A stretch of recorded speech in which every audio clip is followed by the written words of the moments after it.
जय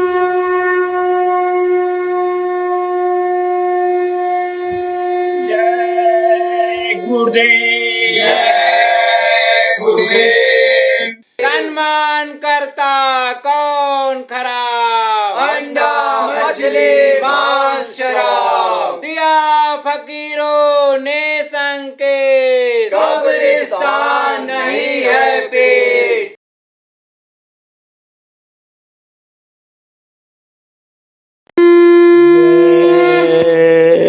गुरुदेव। सकल कामना त्याग कर करूं तुम्हीं से प्यार, मुख मोड़ूं अब जगत से जिसमें नहीं कछु सार।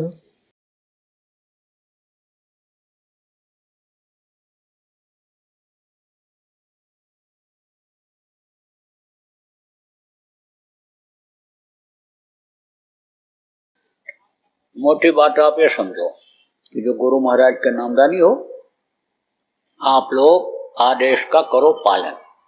गुरु महाराज का क्या आदेश? सुमिरन, ध्यान, भजन और रोज करो।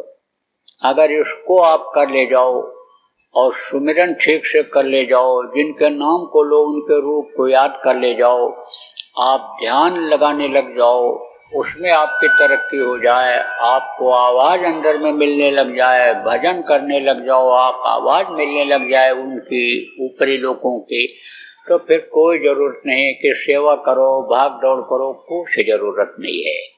और नहीं तो असली चीज मिले, सुनाई भी पड़े, दिखाई भी पड़े, इसी मनुष्य शरीर में देवी देवताओं का दर्शन हो, अनहित वेदवाणी, आकाशवाणी जिसको कहते हो, वो सुनाई पड़े, उसके लिए जो शरीर से कर्म जान में अनजान में बन गए हैं, उनको सेवा करके शरीर से काटो। बराबर आप लोग इस काम में लगो। सीधा सरल रास्ता बताऊंगा कि जिससे लोक भी बने और परलोक भी बन जाए। तो दो चार मोटी मोटी बातें आपको लोक बनाने वाली भी बता देते हैं। देखो, और रोग बहुत हो गया आजकल। रोग का कारण क्या है? खून बेमेल हो गया। क्यों? क्योंकि लोग मांस खाने लगे, अंडा खाने लगे, आप मछली खाने लगे, नशे की गोलियां इस्तेमाल करने लग गए, शराब पीने लग गए, जिसको अल्कोहल कहते हैं, पड़ा रहता है उसमें, वो पीने लग गए। तो उससे क्या हुआ? ये खून बेमेल हो गया। इसकी जो गति थी उसमें फर्क पड़ गया। जैसे कोई शराब पीता है तो एकदम बोलने लगता है, एकदम चलने लगता है, एकदम से उसके अंदर गति आ जाती है। तो किसमें गति आती है? खून में। खून तेजी से दौड़ता है। खून जब हल्का रहता है, सुस्त रहता है। आप देखो, मांस खा लिया, मछली खा लिया, अब वो खून में तेजी आई, गर्मी आई, उसकी वजह से गर्मी आई। तो गर्मी आई तो क्या होता है? गुस्सा आता है, गुस्सा, क्रोध। कहता है ना, हट जाओ मेरे नजरों के सामने से, मेरा खून खौल रहा है, गर्मी आ जाती है। आप ये समझो, आजकल अपराध क्यों होता है? भ्रष्टाचार का क्या कारण है? यही कारण है, यही कारण है व्यभिचार का। बदन में गर्मी जब आई तब पहचान नहीं पाता है कि मेरी माँ है कि बहन है कि मेरा भाई है कि मेरा बाप है। आप ये समझो, ये पहचान में नहीं आता है। चाहे आदमी के शरीर में गर्मी आ जाए, चाहे पुरुष के आदमी की गर्मी आ जाए, चाहे औरत के शरीर में गर्मी आ जाए, तो समझो कि खून बेमेल होता है। तब ये अपराध जो नहीं करने लायक हैं वो इस शरीर से बन जाते हैं। रोगी शरीर क्यों होता है? रोगी इसलिए होता है कि ये जो मनुष्य पैदा होता है उसका जो खून है शाकाहारी होता है, और मांस खाने से जो खून बना, तो जब बेमेल हो जाता है तो तरह तरह की बीमारियां हो जाती हैं। इसलिए मांस, मछली, अंडा, शराब अब आप छोड़ देना। जो खाते पीते हो ऐसे लोग भी आप छोड़ देना, मत खाना पीना। और देखो प्रेमियों, सबको मालूम रहता है कि हमारे शरीर को क्या सूट करेगा, क्या हमारे शरीर को भाएगा, हजम कर पाएंगे क्या हम, ये सबको मालूम रहता है। अपनी ताकत भी मालूम रहती है कि कितना हम दौड़ पाएंगे, कितना मेहनत कर पाएंगे, यह मालूम रहता है। तो जो चीज आपको यानी सूट करे, जो चीज आपको नुकसान न करे, वही चीज खाना पीना है। और विशेष रूप से मन जिस चीज को मांगे उस समय पर वो चीज मत देना खाने को, नहीं तो उसी की आदत बन जाएगी। तो एक दिन तो हजम हो जाएगा। जैसे मान लो पुआ है, पकौड़ा है, आप सुन लो पराठा है, अब एक दिन खा लिया, अच्छा लगा, तो मन दूसरे दिन फिर मांगेगा। तो एक दिन दो दिन तो हजम हो जाता है, लेकिन रोज रोज चिकना चिकना डालते रहो तो फिर आंतें चिकनी हो जाती हैं, गुर्दा खराब, तो कभी आंत खराब, तो कभी हार्ट अटैक हो जाता है, नलियों में जम जाता है वो मैल चिकनाहट का, तो हार्ट अटैक हो जाता है। तो कहने का मतलब यह है कि जो चीज सूट करे वही खाओ, और थोड़ा कम खाओ। कम खाओगे तो बीमारियों से बचे रहोगे। मन नहीं मानता है, बड़ा बैरी ये मन घट में, इसी को जीतना कठिना। कैसे, ये भी बता दें। कोई खा पी करके आया, रसगुल्ला प्लेट में ला के रख दो, और कह दो भाई साहब खा लीजिए, बहन जी खा लीजिए, कहेगा नहीं नहीं अभी तो भोजन करके आए हैं, बिल्कुल खाने की इच्छा नहीं है। अरे ले लीजिए एक आध, खा लीजिए एक आध, ले लीजिए। तो थोड़ी देर तक तो ऐसे देखेगा और फिर एक उठाएगा, धीरे धीरे धीरे धीरे खा जाएगा, फिर दूसरा उठा लेगा, उसको भी धीरे धीरे धीरे धीरे खाएगा। अब देखो ना उसकी तरफ, देखोगे तो शर्मा जाएगा कि कह रहे थे खा पी के आए हैं और खाते दबाते चले जा रहे हैं। देखो ना तो तीसरा, चौथा, पांचवा, छठवां सब खा जाएगा। ये नहीं देखेगा कि पेट है कि चारा भूसा रखने वाली जगह है, दबा दबा के भर दो। आप पे समझो कहा गया ना, संयम और नियम का पालन करना चाहिए। नियम क्या है कि जब भूख लगे तब खाओ, और संयम किसको कहते हैं आपको समझा देता हूं। देखो, सीधा कहने बजाय आपको अभी हम समझा देते हैं कैसे संयम का पालन किया जाता है।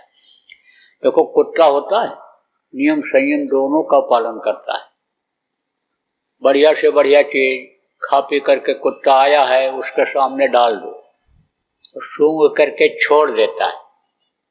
और बहुत अगर लालची होगा या खाने को समय पर नहीं मिलता होगा तो उठा करके ले जाएगा, छिपा के रख देगा, जब भूख लगेगी तब खाएगा। ऐसे जमीन को खोदते हैं, खोद के रख के ढक देते हैं, और जब भूख लगती है तब फिर ऐसे उसको हटा के खा लेते हैं। यानी पेट अगर भरा है फिर नहीं खाएगा, कितना बढ़िया से बढ़िया। और नियम का ये पालन करता है। और संयम कितना बरतता है, 12 महीना में एक महीना उसका कुआर का महीना जब आता है तब पगलाता है, तब घर छोड़ देता है मालिक का, और फिर वो पीछे पीछे दौड़ता रहता है कुटियों के। अब आप देखो कि संयम का पालन वो करता है कि आदमी जो रोज पगलाया हुआ रहता है वो करता है। तो बच्चों और बच्चियों, संयम और नियम का पालन करना चाहिए। इससे भी शरीर के ऊपर असर पड़ता है, इससे भी उम्र के ऊपर असर पड़ता है। जैसे पहले मैंने अभी आपको थोड़े समय पहले इसी सत्संग में बताया कि चौगुना हो जाता है श्वास, और जल्दी श्वास खत्म हो जाता है जो खर्च करने के लिए मिला है। तो संयम और नियम का करना पालन, बीमारियों से बचे रहोगे। इसी में बीमारियां, कई लोगों को घरों में कोई ना कोई बीमार ही रहता है। यह ना बताऊं तो मैं बता देता हूँ, मैं बता दूंगा, 10, 20, 25 को बता दूंगा कि इनके घर में कोई ना कोई बीमार ही रहता है। यह भी बता दूंगा रोज झगड़ा होता है, रोज झगड़ा होता है। अब झगड़ा क्यों होता है? तू डाल डाल तो मैं पात पात, कोई एक बोला तो दूसरा 2-4 बोलते हैं। फिर उसकी आदतों के बारे में एक बोलने लगी, सास अगर बोलने लगी तो बहू सास के भी पीहर का हाल बताने लगती है, सब पता लगाए रहती है। बस उसी में लड़ाई हो जाती है, झगड़ा हो जाता है। अब जब ऐसी कोई हालत हो तो एक को गुस्सा आवे, दूसरा चुप हो जाए, झगड़ा नहीं होगा। लेकिन कभी कभी हमको मालूम है कि ऐसी हालात हो जाती है घर में कि बर्दाश्त ही नहीं होता है, क्योंकि आदत बन जाती किसी किसी की बोलने की, तो वो तो बोलता ही रहेगा। औरत तो यानी समझो कि सुलगती ही रहेगी, जैसे लकड़ी सुलगती है, जैसे लकड़ी जलती है ऐसे जलती रहेगी। उसका क्रोध दिखाई पड़ने लगेगा, अग्नि उसके शरीर से दिखाई पड़ने लगेगी। अग्नि कहाँ से निकलती है? अंदर की अग्नि मुंह से निकलती है। तेज आवाज जब निकलती है वो तो वही अग्नि होती है। तो गए ना, तो गए एक उसके पास जो यानी समझो कि अपने को बड़ा सिद्ध कहता था, बहुत सिद्ध कहता था कि हम बड़े सिद्ध हैं, जो हम चाहते हैं वो दे देते हैं। जिसके पास बड़ी भीड़ होती थी, तो एक महात्मा जी गए तो बोले कि हमको आप थोड़ी अग्नि दे दीजिए। बोला अग्नि नहीं है। तो कहा कि अरे थोड़ा ही दे दीजिए। अरे बोले नहीं है अग्नि। तो कहे कि आपका बड़ा नाम सुना है, आपकी बड़ी तारीफ है, जो चीज मांगो वही मिल जाती है, तो इसीलिए आपके पास आया हूँ, आप हमको दे दीजिए, आग दे दीजिए। बोले नहीं आग वाग नहीं, हमारे पास से चले जाओ। कहे अरे थोड़ा सा ही दे दीजिए। अब गाली गलौज करने लगे। तो अब उन्होंने मन ही मन सोचा, अब आग सुलगने लगी। अब फिर उसके बाद कहे अरे गाली गलौज न करिए, दे दीजिए हमको आग, आप दे दीजिए आप। उठे और 2-4 चाटा लगाया। बोले मिल गई आग। यही तो ज्वाला में देख रहा था, यही तो आग देखो निकलने लग गई, यही तो मिल गई आग। तो अब आप समझो कि आग अगर भभकने लग जाए तो तब क्या करोगे? जैसे ये मुंह से ज्वाला निकलती है, उल्टा सीधा निकलता है, क्रोध से ही आदमी बोलता है, क्रोध से ही औरत बोलती है। तब बच्चे और बच्चियों क्या करोगे? उस समय का उपाय बता देता हूं। जब से खान पान बिगड़ा, देखो क्रोध बहुत बढ़ गया, संयम नियम बिगड़ा, तब से क्रोध बहुत बढ़ गया। जब से पूजा पाठ छूटा, जब से भगवान को याद करना लोगों ने बंद किया, जब से खुद भगवान बनने लग गए, तब से आप देखो क्रोध बहुत बढ़ गया। और क्रोध क्या होता है? विनाश का कारण बन जाता है। आप ये समझो तो क्रोध, काम, लोभ, मोह, अहंकार ये भूत बताए गए। ये जब बढ़ जाते हैं तो जैसे भूत परेशान करता है, ऐसे आदमी को परेशान करते रहते हैं। तो ऐसे समय पर क्या करना? ऊपर से डाल लेना कपड़ा और आंखों बंद कर लेना और कान में लगाना उंगली और बैठ जाना भजन पे। पुराने लोगों को बताया गया है। तो जब भजन पर बैठ जाओगे, न देखोगे और न सुनोगे कौन क्या कह रहा है, तब उस समय पर जिसको भी क्रोध आएगा, थोड़ी देर के बाद बोलते बोलते चुप हो जाएगा। पहले तो सास कहेगी बोल बोल बोल, क्यों नहीं बोलती है, बोल बोल जवाब दे, क्यों नहीं बोलती है। लेकिन जब कुछ बोलोगे नहीं बच्चियों तो चुप हो जाएंगी। बहू अगर तेज है, किसी की बहू तेज रहती है, किसी की सास तेज रहती है, घर में बहू तेज है तो बहू भी कहेगी बोल बोल बोल डोकरी बोल, बुढ़िया बोलती क्यों नहीं है, क्यों नहीं बोलती है। लेकिन जब नहीं बोलोगी तब अरे समझो चुप हो जाएगी। क्योंकि ये इस धरती का नियम है कि जो पेड़ फलता है वो झड़ता है, और जो पैदा होता है वो मरता है, और जो आग जलती है वो बुझती है, तो आग वो बुझ जाएगी। अंदर में जो ज्वाला क्रोध की जल रही है, अग्नि जल रही है, वो बुझ जाएगी। और जब बुझ जाएगी तो बुझे हुए यानी आप समझो कि यानी आग को यानी समझो कि राख मान लेते हो, उसकी कोई कीमत नहीं, उसमें कोई ताकत नहीं रह जाती है, उसको फेंक देते हो। इसी तरह से यानी भजन पर बैठ जाना। तो कहा गया कम खाओ और गम खाओ। कम खाओ का मतलब बर्दाश्त करो। और देखो प्रेमियों, मेहनत और ईमानदारी की कमाई में बरकत है। मेहनत और ईमानदारी की कमाई करो, उसमें बरकत आपको दिखाई पड़ेगी। मार के लाओगे तो कोई मार के ले जाएगा, लूट के लाओगे लूट के ले जाएगा, दिल दुखा के लाओगे तो दिल दुखा के ले जाएगा। यानी आप ये समझो कितने ठग हैं। तो छोटे ठग को जब बड़ा ठग मिल जाता है तो वो भी ठग जाता है और रुकता नहीं है पैसा। आप ये समझो कि चोर चोरी करके लेके चला तो कुछ ऐसे बड़े चोर होते हैं कि देख लेते हैं लेके जा रहा है, बस छीन लेते हैं, तो उसका मेहनत भी बेकार जाता है। तो आप समझो ऐसे होगा, आपका चला जाएगा कहीं न कहीं। और ये रुकता नहीं है। जुआ में जीत के लाता है आदमी, लक्ष्मी को दांव में लगा देता है, तो उसके पास पैसा रुपया रुकता है नहीं।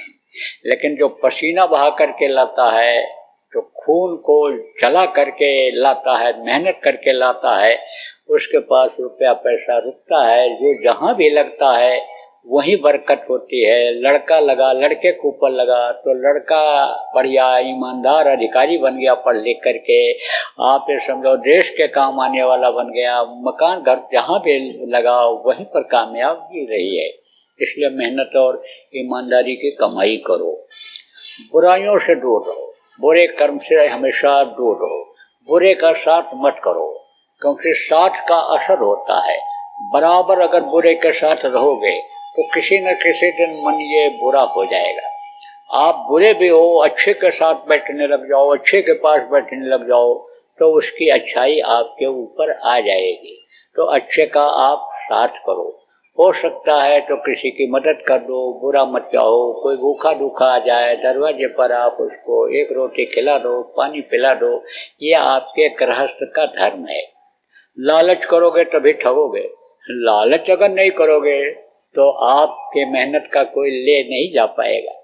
और जब लालच करोगे कि हम तुम्हारे लड़के को नौकरी लगवा देंगे और तुम्हारा नौकरी में प्रमोशन करा देंगे, तुमको हम एजेंसी दिला देंगे, तुम्हारी कमाई हम 4 गुना करा देंगे, तुम्हारे खेत की पैदावार बढ़वा देंगे और इतना पैसा दे दो, तो उतना जब दे दोगे तो कोई जरूरी नहीं है कि वो इस काम को करवा ही ले जाए।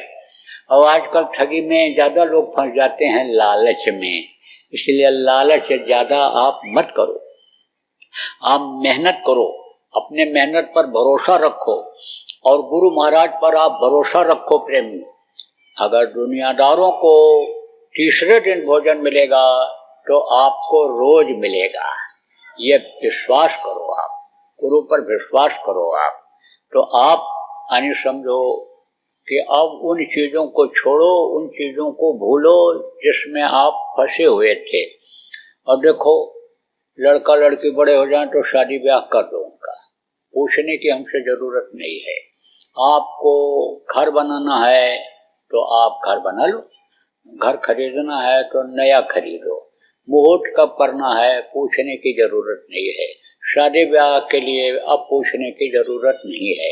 आप लड़की वाले हो तो देख लो कि लड़का हमारे लड़की के काबिल है कि नहीं है, रख पाएगा इसको, नहीं रख पाएगा, खिला पाएगा, पहना पाएगा। इस घर में, जिस घर में हमको इसको भेजना है, इज्जत वाला घर है कि नहीं है, इज्जत इसकी होगी कि नहीं होगी, इन सब चीजों को देख लो, परख लो और फिर उसके बाद शादी कर दो। आप अगर लड़के वाले हो तो लड़की का रिश्ता है तो देख लो भाई लड़की कैसी है, हमारे लड़के के साथ सेट हो जाएगी, हमारे परिवार में सेट हो जाएगी, रहेगी, या पहुंचते ही अन्य समझो अपना बंटवारा करके अलग हो जाएगी। ये सब देख लो। बहुत हाई फाई मत सोचो, रहन सहन भी देखो, खान पान भी देखो। आप ये समझो कहते हैं रिश्ता बराबरी का करो। जब रिश्ते में कोई फर्क आ जाता है, जब लड़का लड़की में कोई कमी रहती है, पैसे के लालच में लोग कर लेते हैं या धन देख करके लड़की का कर देते हैं, तब तलाक के मुकदमे चालू हो जाते हैं, दहेज के मुकदमे चालू हो जाते हैं, जेल भी जाना पड़ता है। तो इन चीज़ों के बारे में जरूर कहता हूँ, जरूर बताता हूँ। ना आपको अपना जाति छोड़ना है, ना आपको अपना धर्म छोड़ना है, ना आपको अन्य समझ लो कि अन्य कोई छोड़ करके देश बाहर जाना है, कुछ नहीं। जो प्रेमी हो आप सब लोग, आप जातिवाद, भाईवाद, भतीजावाद, कौमवाद, एरियावाद, भाषावाद में मत फंसो। आप अपने अंदर मानववाद लाओ, मानवता लाओ, सब के अंदर उस मालिक की रूह है। अगर आप उस मालिक को मानते हो, मालिक को समझते हो, तो सिया राम मैं सब जग जानी, करूं प्रणाम जो जग पानी। सब के अंदर मालिक का रूह है, सबको अपना समझो, अपना ही समझो। पक्षपात देखो बहुत बढ़ता जा रहा है। ये जो भाईवाद, भतीजावाद, भाषावाद, कौमवाद और ये सब जो वाद बढ़ता चला जा रहा है, आतंकवाद, माओवाद और नक्सलवाद, ये जो वाद बढ़ता चला जा रहा है, ये मनुष्य के लिए, भारत देश के लिए बड़ी खतरनाक चीज पैदा होती जा रही है। तो इनसे थोड़ा सा आप दूर रहो तो आप सुरक्षित रहोगे, और नहीं तो बगैर काम किए हुए, बगैर अपना काम बनाए हुए, बगैर जीवात्मा को परमात्मा तक पहुंचाए हुए अगर ये शरीर आपका बीच में किसी कारणवश छूट गया तो फिर तो बड़ा मुश्किल होगा। जल्दी ये मनुष्य शरीर मिलेगा नहीं। कर्म खराब बन गए शरीर से तो नरकों में करोड़ों वर्ष तक जा करके तकलीफ झेलनी पड़ेगी। तो ये सब बातें लोक बनाने का बताता हूँ। अब परलोक बनाने की भी बात बताऊंगा आपको। यहाँ पर आप रहते हो ये मृत लोक है, इसके ऊपर बहुत से लोक हैं। सूर्य लोक है, चंद्र लोक है, पौन का लोक है, और ये सब ये लोक हैं जो देवता हैं। 33 करोड़ दुर्गा और 10 करोड़ शंभु हैं, इनके सबके लोक हैं। शिव लोक, ब्रह्मा लोक, विष्णु लोक, इनकी माँ का लोक, आद्या महाशक्ति का लोक, इनके पिता का लोक, और ईश्वर लोक जिसको कहते हैं, ब्रह्म लोक, पार ब्रह्म लोक, सतलोक, अलख लोक, अगम लोक, अनामी लोक, बहुत से लोक हैं। तो उन लोकों में जाने का रास्ता बताता हूँ आपको गुरु के आदेश से। गुरु महाराज ने कहा था बहुत पहले कि यह नामदान देंगे नए लोगों को, पुरानों के संभाल करेंगे। तो गुरु महाराज जब चले गए तो नामदान देने की इच्छा नहीं हो रही थी। क्यों? क्योंकि नामदान देना बड़ा कठिन काम होता है, बहुत इसमें बड़ा मेहनत का काम है। उस चीज को आप लोग नहीं समझोगे, तो समझो इच्छा नहीं हो रही थी। लेकिन फिर आदेश हो गया कि नामदान देना शुरू कर दो। नामदान इनको दे दोगे और ये भजन करने लगेंगे, इनका शरीर भी छूट जाएगा। काम इनका नहीं भी हुआ तो इनको मनुष्य शरीर मिल जाएगा, क्योंकि मनुष्य शरीर जल्दी नहीं मिल पाता है। कहा ना, बड़े भाग्य मानुष तन पावा, सुदुर्लभ संत ग्रंथन गावा, कोट जन्म जब भटका खाया, तब यह नर्तन दुर्लभ पाया। तो नामदान देना शुरू कर दिया, बहुत लोगों को नामदान दिया। आप ये समझो करोड़ों लोगों को हो गया, करोड़ लोग हो गए नामदान देने वाले। और विदेशों में भी गया, 15-16 देशों में गया, और जहां भी गया वहां नामदान दिया। विदेशों से बहुत लोग आए अब की बार भंडारे में। आप समझो वो लोग भी नामदान लेकर गए जहां नहीं भी गया था। आप ये समझो कि कार्यक्रम हुआ था दिल्ली में, शाकाहारी सम्मेलन हुआ था कुछ साल पहले, तो 32 देशों के लोग तो वहां आए ही थे, गिनती में आए थे, और इस भंडारे में भी बहुत आए। तो समझो कि नामदान सब जगह दिया जहां गया। क्यों देता हूं? क्योंकि शरीर का कोई भरोसा नहीं है। आदमी घर से निकला तो कोई गारंटी है कि 2 घंटे के बाद फिर वापस आ जाएगा? कोई गारंटी नहीं है। पता नहीं कब शरीर छूट जाए। तो दे देता हूँ नामदान कि कम से कम होश में आएगा तब तो करेगा। क्योंकि पहली बार जो सत्संग सुनने के लिए आते हैं, सबके समझ में सब बात नहीं आती है। तो कुछ बातें जो पकड़ में उनके आती हैं, कहते हैं हाँ अच्छी बात बताया, बस इतने तक रह जाते हैं। ये असली चीज को छोड़ देते हैं, ये जो नामदान होता है उसको छोड़ देते हैं। लेकिन कोई मिला और समझाया, कहा भाई एक ही साधे सब सधे, सब साधे सब जाए, एक यही अगर कर ले जाओ तो सब सेट हो जाए, तब उसका मन थोड़ा लालच में आ जाता है कि भाई पतीली में जैसे दाल पकाते हैं, भगोने में दाल पकाते हैं, कुकर में दाल पकाते हैं, और उसी में डाल दिया जाए नमक, तो हर दाल में नमक पड़ जाता है। अलग अलग दाने पर नमक डालने की जरूरत नहीं पड़ती है। तब आदमी सोचता है चलो अब इसको करके देखते हैं। जब करने लगता है लगन के साथ, विश्वास के साथ जब करने लगता है, नियम जिस तरह से बताया जाता है सुमिरन करने का, ध्यान लगाने का, भजन करने का, उस तरह से जब करने लगता है तब विश्वास हो जाता है। जब कुछ अंदर में देख लेता है, अंदर में सुन लेता है, तब विश्वास होता है। तो नामदान सब जगह दे दिया, इसीलिए दे दिया कि चलो आज नहीं कल मान लो होश में आ जाए, कोई समझा दे या उसी के अंदर संस्कार जगह करने लग जाए। नाम 2 तरह का होता है, एक ध्वन्यात्मक नाम है और एक है वर्णात्मक नाम। ध्वन्यात्मक नाम से ये सारा संसार बना, अंडपिंड ब्रह्मांड सब उसी नाम से बनी। वो अन्य नाम हमेशा अन्य होता रहता है, आवाज वो होती रहती है, लेकिन वो सुनाई नहीं पड़ता है। क्यों? क्योंकि वही पर्दा जो बताया आपका, मैल जो जमा है अंदर वाले कान पर जीवात्मा के, वो सुनने नहीं देती है। वो मैल जब हटता है, हटेगी कि जैसे मैल शरीर में हो गया तो कई दिन तक रगड़ करके जब साफ करते हो तब ये मैल छूटती है। ऐसे जब रगड़ करोगे, लगाओगे, जब वो छूटेगा तब वो आवाज सुनाई पड़ेगी। वह ध्वन्यात्मक नाम। ध्वनि किसको कहते हैं? आवाज को। और एक होता है वर्णात्मक नाम। वर्णात्मक नाम किसको कहते हैं? जो मुंह से लिया जाता है। तो महापुरुष जब इस धरती पर आते हैं, संत जब आते हैं, महापुरुष आते हैं तो एक नाम वो जगाते हैं लोगों के विश्वास के लिए। जैसे राम आए थे तो राम ने राम नाम को जगाया था विश्वास के लिए। उनको अपना काम करना था, लंका पर विजय प्राप्त करनी थी। तो पुल के ऊपर बंदर और भालुओं को ले जाना था। समुद्र में पुल बनाने की जरूरत पड़ी थी। तो अब पुल बने कैसे? हो बंदर भालू कैसे बना पावे? बगैर उपकरण के, बगैर मसाले के कैसे बन सकता था, बगैर सामान के? तब उन्होंने कहा अच्छा लिखो राम राम पत्थर के ऊपर और डालो समुद्र में। सारे पत्थर तैरने लगे। तो विश्वास बढ़ा कि नहीं बढ़ा? विश्वास बढ़ गया बंदर और भालुओं। एक एक के अंदर बहुत ताकत आ गई, बड़ी शक्ति आ गई और हिम्मत बढ़ गई कि जब पत्थर तैरने लग गया राम राम लिखने से तो हम विजय जरूर प्राप्त कर लेंगे। हिम्मत कहते हैं ना, हिम्मत जिसके अंदर रहती है वो कामयाब हो जाता है, और हिम्मत ही खत्म हो जाती है तो फिर आगे नहीं बढ़ पाता है। तो विश्वास के लिए कृष्ण आए। देखो कृष्ण नाम में शक्ति भरा। कृष्ण कृष्ण जिसने जहां पर पुकारा, कृष्ण खड़े हुए मिले। द्रौपदी की रक्षा हुई, ग्रह की रक्षा हुई, तमाम लोगों की देखो रक्षा हुई। आबरू बचा उसका, इज्जत बची उसकी, द्रौपदी की। कृष्ण बोलते ही कृष्ण प्रकट हो गए और वो सारी बिच नारी है कि नारी बिच सारी है कि सारी की ही नारी है कि नारी की ही सारी, साड़ी बढ़ती चली गई थी। आपको याद होगा, पढ़े होगे आप, सुने होगे। तो आप ये समझो कि समय समय पर महापुरुष नाम को जगाते हैं। जब इधर संतों का प्रादुर्भाव हुआ कलयुग में, संत जब आए तो उन्होंने भी नाम को जगाया। जैसे कबीर साहब आए तो उन्होंने सत साहब नाम जगाया।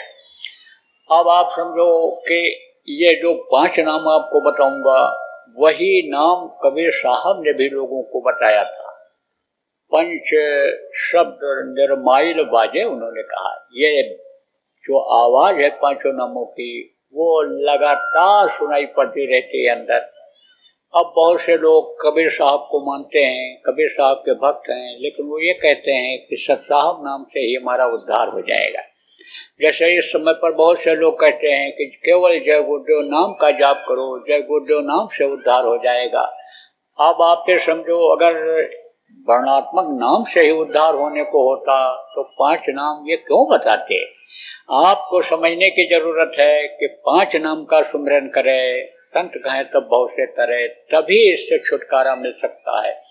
ये जो वर्णात्मक नाम है, इससे क्या होता है कि इससे विश्वास होता है आदमी को, और आदमी को जब विश्वास होता है तब अरे समझो कि इस पर भी विश्वास करता है। क्योंकि ये जो सुमिरन है, ध्यान है, भजन है, ये जो 5 नाम है, ये बाहर से एक तरह से नीरस लगता है तो जल्दी विश्वास नहीं होता है। लेकिन कोई बीमार है या कोई मुसीबत में पड़ गया और जय गुरुदेव नाम बोला, जय गुरुदेव नाम बोल करके दवा पिलाया, जो दवा नहीं फायदा करती है और निराश हो गया है, जय गुरुदेव बोला, वो दवा फायदा कर गई, बुखार कम हो गया, बुखार उतर गया, तो विश्वास हो जाएगा कि नहीं हो जाएगा? ऐसे विश्वास होता है। इससे बहुत लोगों को विश्वास हुआ। मुसीबत जब आई, जय गुरुदेव नाम बोले, विश्वास हो गया। गुरु महाराज के ऊपर विश्वास हो गया कि जिन्होंने ये कहा कि जय गुरुदेव नाम बोल करके मुसीबत में देख लेना, तो उनको विश्वास हो गया। तो एक एक बात विश्वास वाला जब हो जाता है तो दूसरे पर, तीसरे पर, चौथे पर विश्वास हो जाता है आदमी को। कोई किसी को धोखा नहीं देता है, झूठ नहीं बोलता है, बेईमानी नहीं करता है, तो आदमी कहता है देखो भाई आप झूठ नहीं बोलते हो, हमको आपके ऊपर विश्वास हो गया, धोखा नहीं देते हो, विश्वास हो गया, तो विश्वास हो जाता है तो इसको भी करने लगता है। मोटी बात आप ये समझो प्रेमियों कि लोहा सोना बन जाता है। कब बनता है? जब पत्थर से उसको छुआ दिया जाता है। कौन सा पत्थर? पारस पत्थर, इसको पारस मणि पत्थर कहते हैं। लेकिन लोहे के ऊपर अगर जंग लगा हो, मुर्चा लगा हो, गंदगी लगी हो तो सोना नहीं बन पाएगा।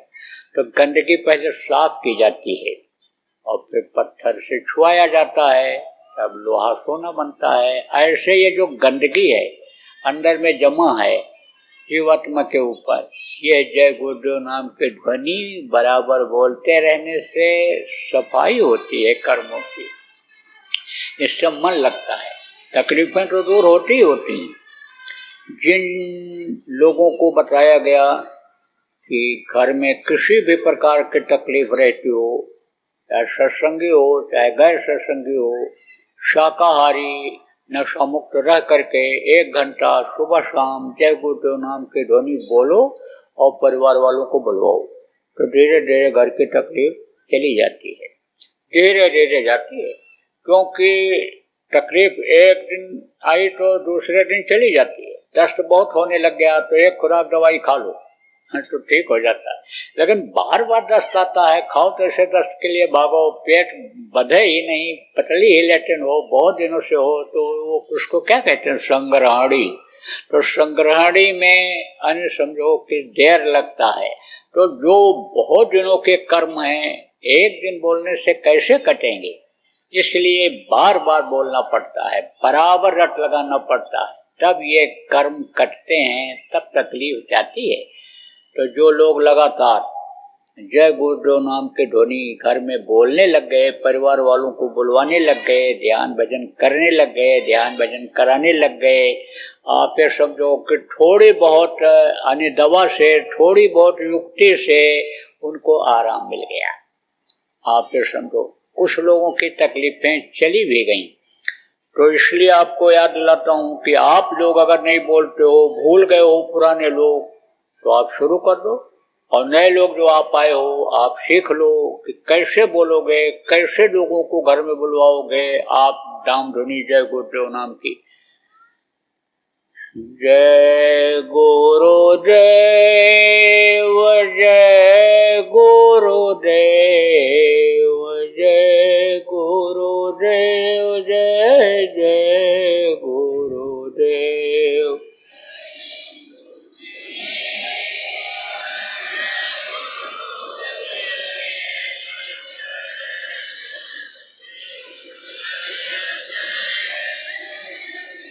जय गुरुदेव जय गुरुदेव जय गुरुदेव जय जय गुरुदेव।